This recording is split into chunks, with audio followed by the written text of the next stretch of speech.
आज सारे सकाळपासूनच गणूबाईच्या टेम्पोला काय झालं आणि काय नाही की सारे सकाळपासून गावात इथं उन्हाच्या पाऱ्यातच उभा होता बघा आणि ते दुपारच्या पाऱ्यातच खटाटूप करू लागला बघा. एवढं ऊन पडलं होतं माणसाला असं रिकामा पण थांबावं झालं उन्हात आणि टेम्पोची काहीतरी खटपट करू लागला.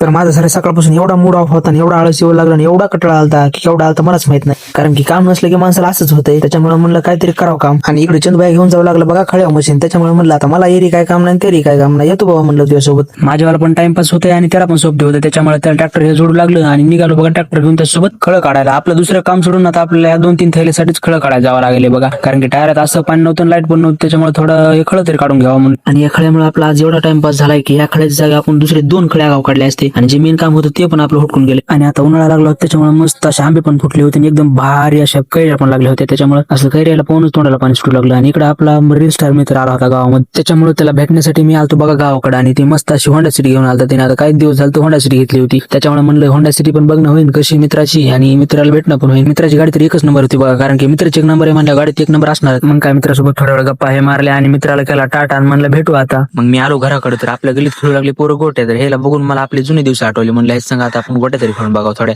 तर मग काय हे संघ थोड्या गोट्या खेळल्या नाही सगळ्याच गोट्या जिंकून घेतल्या. तर ह्याला कोण सांगणार की इस खेळ की हम पुराने खिलाडी हे. आणि याला मी एवढ्या गोट्या जिंकून दिल्या म्हणून एवढी खुशी झाली की त्याला एखादं बक्षीस जरी भेटलं असतं तरी तेवढी खुशी झाली नसती. आणि इकडे गणूबाईच्या टेम्पोला काय झालं तर काय नाही की सगळ्या दुपारपासून गणूबाई उन्हात बेजार होऊ लागला. आणि ते म्हणला फक्त ड्रायव्हर लोक याला टेरिंग फिरू देणार दिसतं. या टेरिंग फिरवण्यामागची मेहनत कोणीच बघत नाही, कारण ड्रायव्हरचं दुःख फक्त ड्रायव्हरच समजू शकतं आणि वाहनाला कधी काय होईल कधी काहीच सांगता येत नाही. मग काय उन्हाच्या पाऱ्यात बेजार झाल्यावर म्हणलं काहीतरी आता थंडी घ्यावंच लागतं. त्याच्यामुळे कोण घेणे घेतले. पण आम्हाला जायचं होतं बघा एक जणाला रानात सोडायला. त्याच्यामुळे त्याला रानात सोडून आलो. तर आजच्यासाठी एवढंच, टाटा. भेटू मग नंतरच्या ब्लॉग मध्ये.